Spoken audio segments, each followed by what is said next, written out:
Bonjour à tous, soyez bénis là où vous êtes. Écoutez les amis, je vous amène le message qui vient de la part de Dieu. Je me présente et je m'appelle Sifa.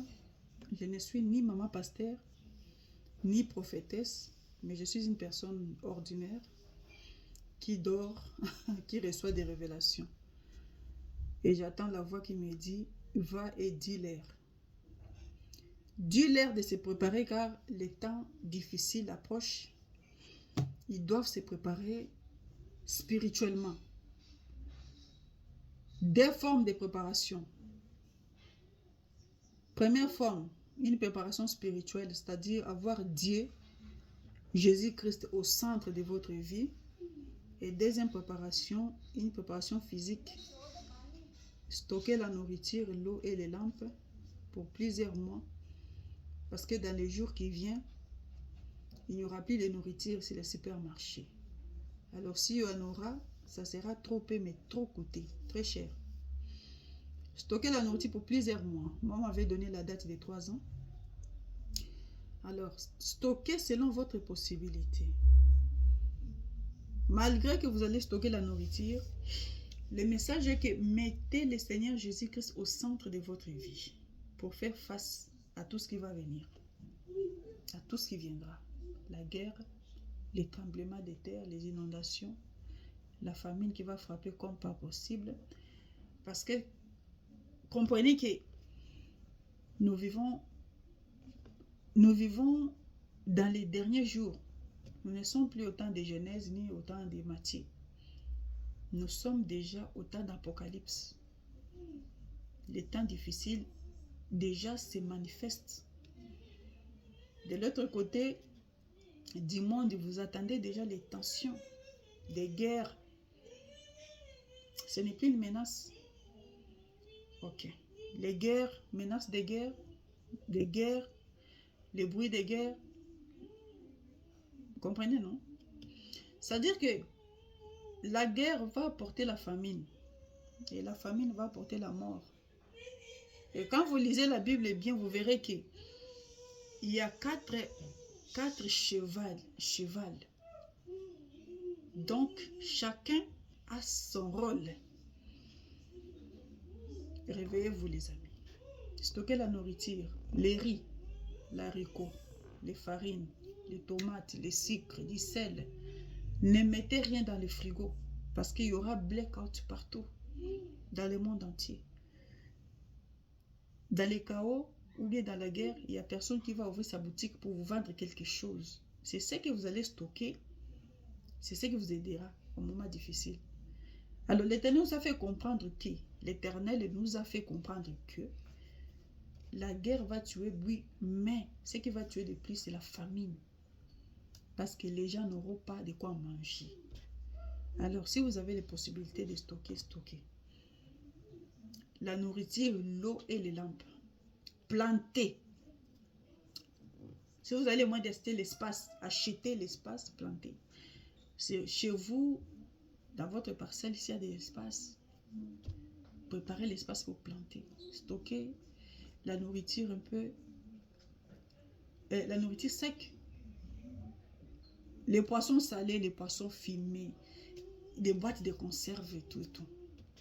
Ce qui vous aidera ces temps-là.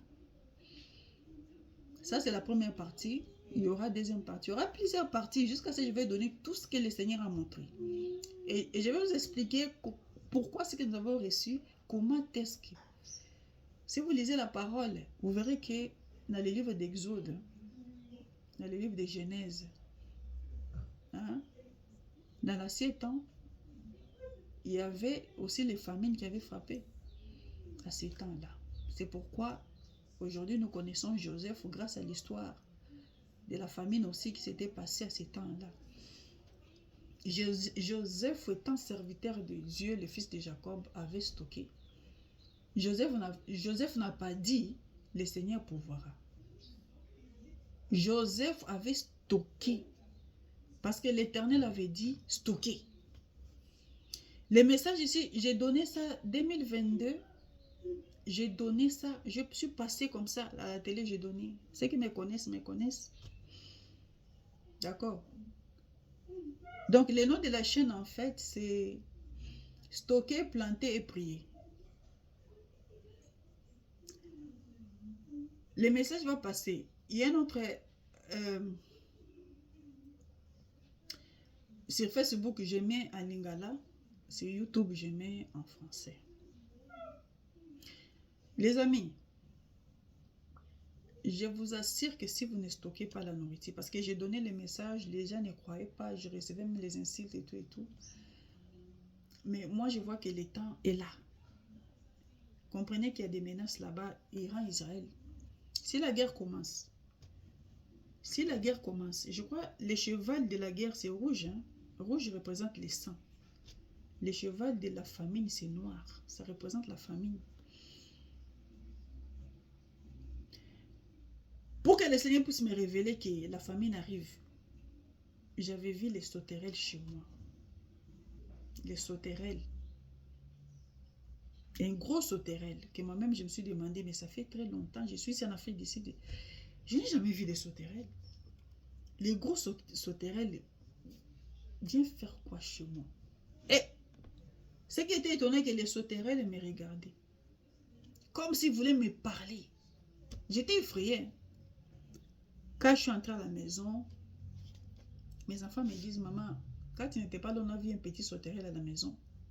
Moi, je dis, mais c'est curieux parce que là, dehors, là, je viens de voir un gros sauterelle qui me regarde. Moi-même, je parlais au sauterelle. Je dis, ah, pourquoi tu me regardes comme ça? C'est la première fois de voir un insecte qui te regarde avec précision. Il te regarde. C'est comme si il faisait ouvrir sa bouche pour me parler. Ça m'a effrayé.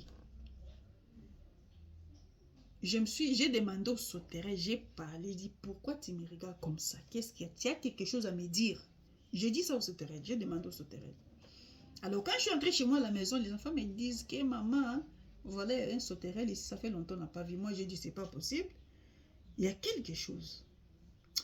Va d'abord prier là-bas. Va prier. Va prier comme ça, on verra bien qu'est-ce qui se passe. Parce que je viens d'arriver, je suis fatiguée. Va prier. L'Esprit du Seigneur m'a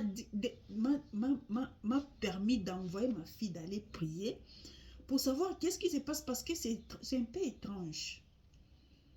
Ma fille est allée prier, elle a fait, je crois, 30 à 45 minutes prier seulement.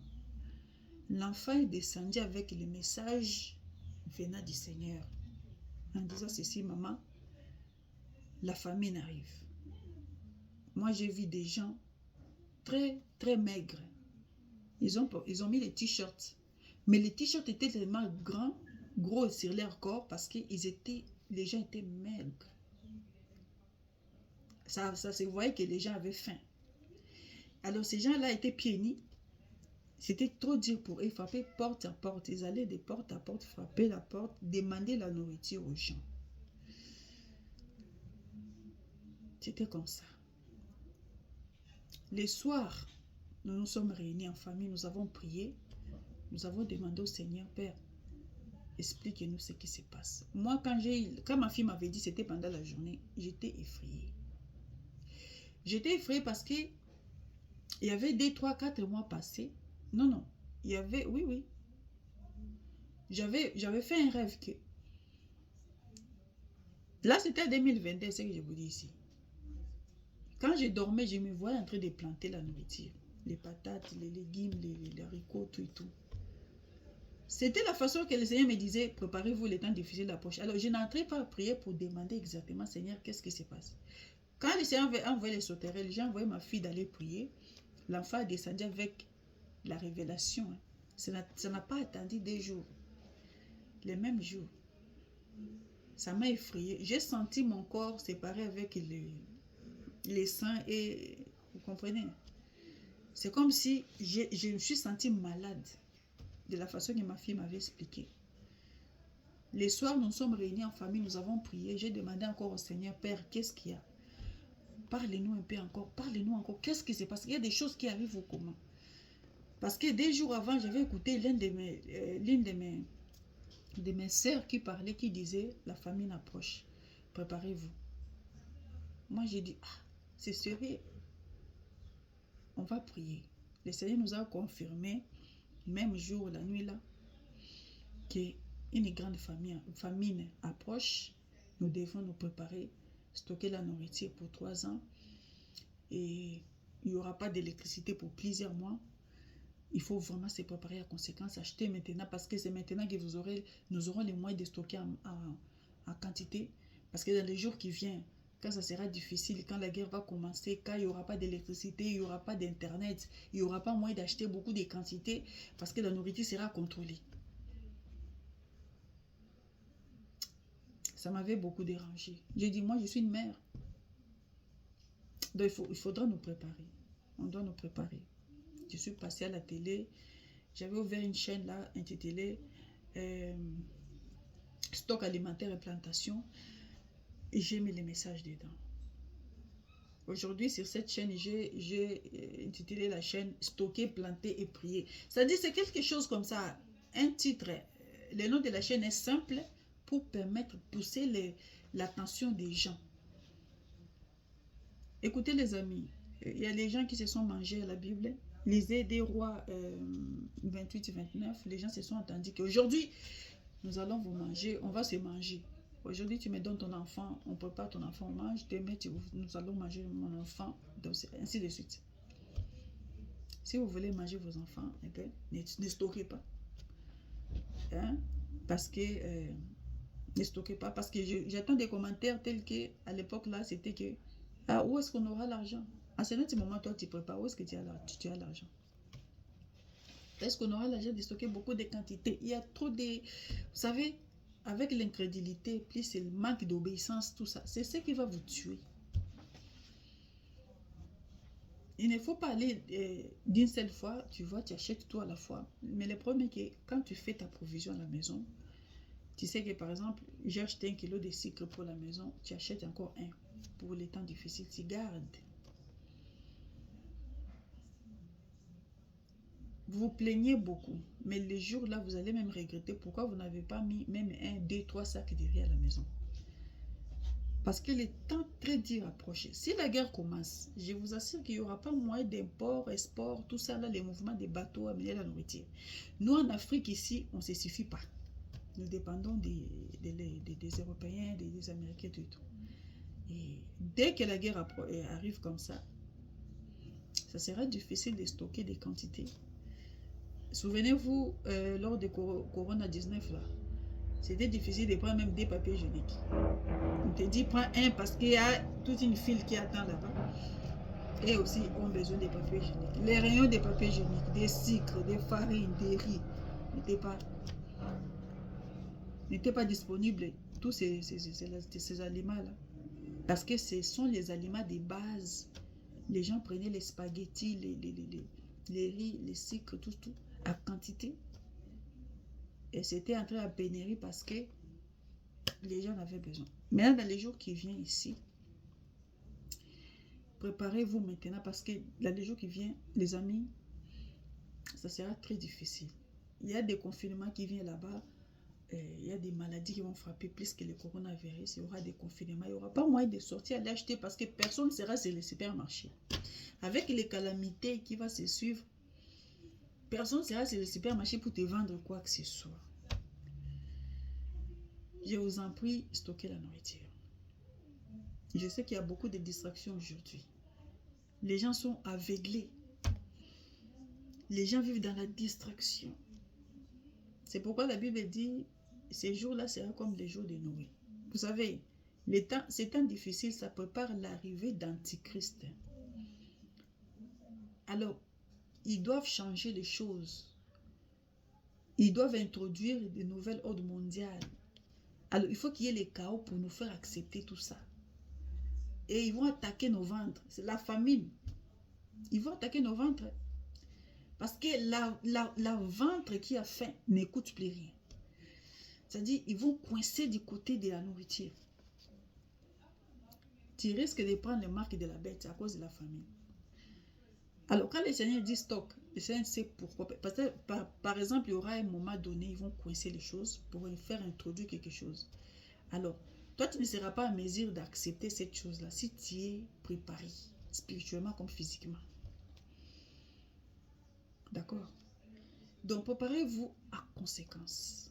Je sais que le message ici n'a pas d'importance jusqu'à ce que... Ça aura l'importance jusqu'à les choses vont commencer. Alors, ne mettez pas... Ces jours-là, ne regrettez pas en disant que je n'ai pas stocké. Parce que les regrets ne vont rien changer. Mais préparez-vous à conséquence. Mettez la nourriture de base. D'accord, les amis? Alors, l'Esprit du Seigneur nous a fait comprendre que tu peux stocker plusieurs nourritures, mais si tu n'as pas une relation avec Jésus-Christ, tu n'as pas Dieu au centre de ta vie, tu peux périr avec ta nourriture. Alors, c'est lui qui n'a pas les moyens pour stocker, mais là, le Saint-Esprit, il a dit à lui, le Seigneur pourvoira. Comprenez que Dieu est spirituel et il a plus besoin que les gens puissent se préparer spirituellement. Quand tu es prêt spirituellement, là même, tu peux maintenant te préparer aussi physiquement. Autre chose, j'allais dire ici, comprenez que, voyez bien, analysez la chose. Nous voyons qu'aujourd'hui, il y a des crimes qui se font, ok? C'est-à-dire, un enfant a la possibilité de tuer ses parents et couper petit à petit, coupe les morceaux et préparer les morceaux. Comme j'avais dit, auparavant, c'était quand tu tues quelqu'un comme ça, là, tu fuis. Parce que tu as peur, tu vois la gravité de la situation. Mais aujourd'hui, c'est quoi? La personne tue, il prend le courage même de couper le corps petit à petit, de préparer, de donner même aux voisins, la famille manger. Ou la personne mange, ou bien il vend les parties. Le Seigneur, dans l'année 2022, nous a fait comprendre que il y a une portail qui s'était ouvert, les esprits. Il y a des esprits ici qui ont possédé les corps, qui possèdent les corps humains. C'est quel corps que les démons possèdent? C'est le corps qui est vide. Un corps qui n'a pas la présence divine, la présence de Dieu, le Saint-Esprit. La Bible dit, votre corps est le temple du Saint-Esprit. Quand ton temple n'est pas occupé par le Saint-Esprit, il sera occupé par les démons. C'est pourquoi aujourd'hui, vous voyez les mêmes crimes qui se commettent ici en Afrique. C'est même en Europe, en Amérique, en Asie, en Océanie. D'accord? Comprenez que ce sont les démons qui ont possédé les corps vides. Tu es vivant, mais en toi, tu es vide. Maintenant, les esprits des ténèbres te possèdent et te font faire les choses inexprimables. C'est pourquoi, quand on arrête la personne apparaît innocente. Parfois, ils manquent quoi dire, ils n'ont rien à dire. Parfois, ils ne comprennent pas. Pourquoi? Parce que la personne n'a pas fait ça, parce qu'elle a voulu, parce qu'il y a un esprit qui a été possédé à lui, qui a fait les choses. Qui lui a fait les choses horribles comme ça, là. Tout ça, le Seigneur nous a dit, attachez-vous à moi, restez sous mes pieds. Le Seigneur a dit, restez sous mes pieds. Ayez une relation avec moi. Il y a une horloge qu'on appelle l'horloge d'Apocalypse. Je crois que c'est 69 secondes pour les milliers de la nuit. Quand on dit milliers de la nuit, c'est-à-dire le temps va stopper là-bas. Le Saint-Esprit va quitter le monde au milieu de la nuit. Il y a 3 jours d'obscurité qui arrivent. Je ferai les vidéos sur ça. Tout le temps difficile qui va approcher, qui approche déjà, que nous voyons déjà arriver, ça prépare l'arrivée d'Antichrist en même temps. Ça prépare l'enlèvement de l'Église. Bientôt, le Saint-Esprit va quitter ce monde. Comprenez que le jour de la Pentecôte, qui dit la parole, le Saint-Esprit est descendu. Jusqu'à aujourd'hui, le Saint-Esprit habite dans le corps des chrétiens. Tu reçois Jésus, le Seigneur te baptise par son esprit. Le Saint-Esprit est là. Bientôt, il va quitter le monde. Quand il va quitter le monde, c'est là même il y aura les ténèbres dans le monde. L'Antichrist ne régnera que dans les ténèbres. Parce qu'il est l'esprit des ténèbres. Il est ténèbres. Là, l'enlèvement sera déjà passé. Toi, tu vas te retrouver ici, à ce temps-là. La Bible dit, c'est lui qui est au-dessus de la toiture qui reste là-bas. Et malheur aux femmes enceintes, parce que ça sera très difficile. Ne ratez pas l'enlèvement. Moi qui vous parle ici, je ne suis pas parfaite, je ne suis pas sainte. Moi, j'ai reçu les messages, je viens donner. Moi-même, ça m'effraie. Les amis, le temps vient où toi-même, tu vas te poser des questions en disant, qu'est-ce qui se passe? Où est les secours? Que devons-nous faire? Les secours, c'est Jésus-Christ. La porte de la grâce va bientôt se fermer, mais c'est encore ouvert pour toi, pour te donner encore l'opportunité d'accepter Jésus. Une fois l'Église est partie, le Saint-Esprit est parti avec les chrétiens, les vrais, il n'y aura plus moyen de se préparer, de se repentir. Le Saint-Esprit ne sera plus là. Tu vas faire face à l'Antichrist avec tous les lois négatives. Tu vois, l'Antichrist, parfois, quand j'analyse la chose, je vois que l'Antichrist vraiment est le serviteur de Dieu, oui. Pourquoi? Parce que lui viendra punir les désobéissants. Aujourd'hui, on crie, recevez Jésus. Préparez-vous. Ah, foutez-nous la paix. 21e siècle. Le monde d'Instagram, TikTok, tout le monde cherche à être très belle. Très belle. D'accord. La Bible dit, repentez-vous. Si vous confessez vos péchés, je suis fidèle et juste pour vous pardonner, vous sanctifier. Il n'a pas dit ça aux païens, il a dit aux chrétiens. Parce que Dieu sait que tout homme est pécheur. Tu vas pécher, il va te pardonner. La sanctification, la repentance est important. Le moment est venu de connaître Dieu. Je n'ai pas vu dans l'aveuglement. Parce que ce qui arrive là-bas, là, il y a tellement beaucoup à dire. Et je stoppe ici. Première partie, stocker la nourriture. Deuxième partie, nous allons expliquer comment stocker. Nous allons montrer des récipients, quoi stocker. D'accord, les amis? Donc, c'est ça. Et soyez bénis. Bon dimanche à vous. Shalom.